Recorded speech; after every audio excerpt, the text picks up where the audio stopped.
وذكر فإن الذكرى تنفع المؤمنين.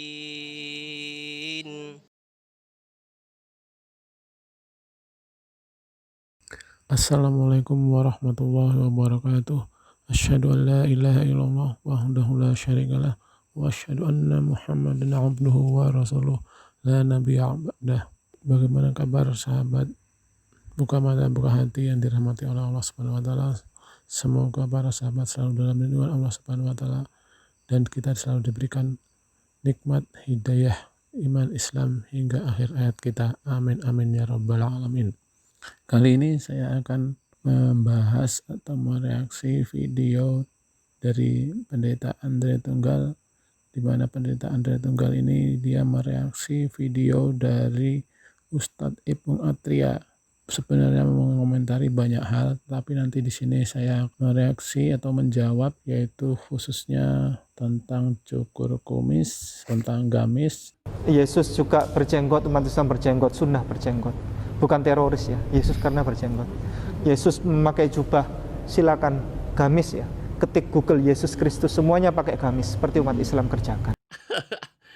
Kami umat Islam yang melakukan ajaran perintah Bible, perintah Yesus. Yesus berjenggot, Yesus pakai gamis, Yesus mati di kafani. Mari kita investigasi. Sunnah Yesus yang katanya punya janggut. Loh, mereka bilang Yesus punya janggut. Padahal menurut hadis riwayat Al-Bukhari dan Muslim, di mana umat Muslim itu diperintahkan betul memelihara jenggot, tetapi mereka harus mencukur kumis. Nah, kalau Ustadz Ipung ingin menggunakan gambar Google, Yesus punya kumis, bro. Ya, menurut gambar loh ya. Saya tidak sedang mengatakan bahwa Yesus beneran punya kumis. Saya tidak bilang itu. Tapi menurut gambar tersebut, Yesus punya kumis dan Yesus tidak melakukan sunnah Nabi. Begitu ya, sunnahnya atau hadisnya Muhammad, Yesus tidak melakukannya. Ya, ada kumis, ada jenggot. Anda silakan cari Yesus. Perasaan setahu saya ya Yesus di mana-mana dalam gambar-gambar ilustrasi para artis, Yesus itu tidak ada deh yang kumisnya dicukur ya. Itu sejauh yang saya tahu. Ya. Jadi ini kenapa sampai Muhammad meminta supaya mencukur kumis dan memelihara jenggot? Karena mereka dilarang menyamai orang-orang Majusi atau orang-orang pada saat itu. Jadi Ustadz Ipung, Anda ngelantur soal ini. Untuk pernyataan ini kita bisa menjawab seperti yang sudah dijawab di channel Islam lainnya, yaitu khususnya di channel Rabbanians ID. Bisa dilihat di video lengkapnya ya. Intinya bahwa hadis-hadis yang ada tentang mencukur kumis ya, itu memang yang kita pahami biasanya adalah berbahasa Indonesia, bukan dari bahasa aslinya yaitu bahasa Arab. Ingat ya, bukan bahasa aslinya bahasa Arab yang kita ketahui. Nah, yang disampaikan oleh Bang Zulfan Afdillah di kajian lengkapnya bahwa bahasa aslinya itu bukan mencukur kumis tetapi memotong kumis untuk merapikan. Juga ini bisa dijelaskan oleh Bang Zulfan bahwa menurut Imam Nawawi di kitab Majmu' Juz 1 halaman 340 yang dimaksud adalah memotong atau merapikan kumis yang melewati ujung bibir. Jelas kan kalau kaum sebelah itu, kaum terjemahan itu, mereka nggak pernah membaca hadis dalam bahasa aslinya, yaitu bahasa Arab, tetapi mereka pasti membaca hadis dari terjemahannya dalam bahasa Indonesia. Ya, karena mereka memang sudah terbiasa membaca kitab terjemahan dari terjemahan, bukan dari bahasa aslinya. Jadinya mereka ikut-ikutan bergaya membahas hadis, tetapi yang dibahas adalah hadis dalam terjemahan bahasa Indonesia. Pasti kacau, bro. Yang kedua, kita ngomong soal gamis ya. Yesus itu katanya pakai gamis. Coba Google ya, coba Google. Coba lihat Yesus pakai gamis. Saya tuh bingung aja ya sekali lagi ya. Yesus pakai gamis ya. Oke lah, terserah mau ngomong ini gamis atau bagaimana. Saya bingung aja. Ini Yesus celananya cingkrang atau enggak? Ini saya nggak tahu nih ya. Saya bingung juga apakah Yesus pakai celana. Yang pasti Yesus tidak pakai celana cingkrang seperti yang diriwayatkan atau seperti yang dilakukan di hadis ya. bahwa yang kalau celananya itu tidak kalau dia di bawah mata kaki katanya masuk neraka, ya. Lalu ada kain ridho yang diletakkan di bahu kiri. Yesus tidak meletakkan kain ridho, Ustadz Ipung, ya. Lalu kemudian apa lagi ya? Tadi ya kumis dan jenggot itu ya. Lalu kemudian Ibnu Umar meriwayatkan keadaan ekor sorban Nabi, ya. Katanya Muhammad apabila bersorban, baginda menjulurkan ekor sorbannya sehingga melapisi di antara kedua bahunya, melepasi di antara kedua bahunya. Hadis riwayat At-Tirmizi dan Abu Syekh.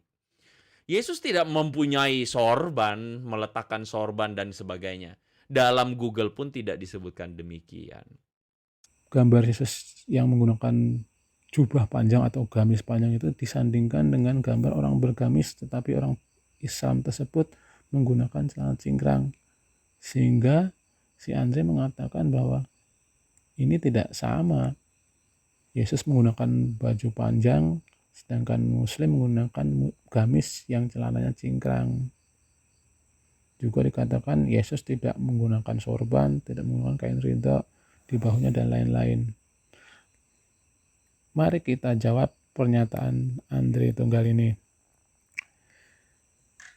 Apa yang disampaikan Andre Tunggal ini sebenarnya merupakan kesalahan fatal secara logika, yaitu logical fallacy, ya.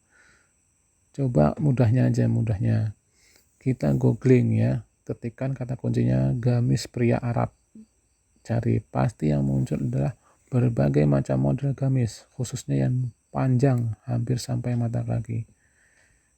Jadi kalau yang ditampilkan Andre Tunggal ini adalah gamis dengan celana cingkrang, itu sebenarnya nggak fair dia menampilkan gambar seperti itu, membandingkan antara gambar Yesus menggunakan baju panjang atau jubah panjang dengan gambar Muslim yang menggunakan gamis dengan celana cingkrang.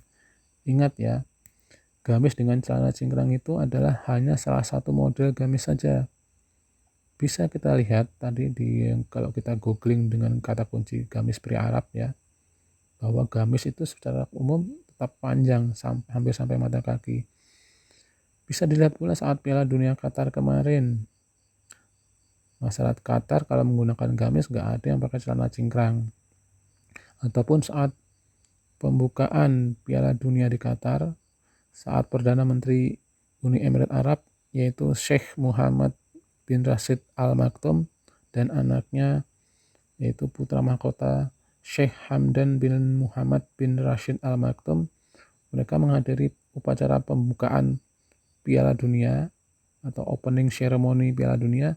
Mereka menggunakan gamis yang panjang sampai hampir mata kaki. Bisa dilihat juga saat final Piala Dunia berakhir ya, kemarin ya, saat Lionel Messi menerima Piala Dunia, dia juga dikenakan gamis Arab khas, yang ada yang nyebutnya bish atau mislah atau aba atau abaya. Itu gamis upacara khusus untuk orang-orang kaya, politisi, ulama, yang jelas untuk orang-orang pejabat seperti itu. Nah, kalau seperti ini yang kita kembali ke tadi kata si Andre, ada cherry picking dalam menggunakan ayat atau dalam membanding-bandingkan, itu siapa sebenarnya? Apakah kaum Muslim atau mereka sendiri kaum Kristen seperti itu? Wallahu a'lam bishawab.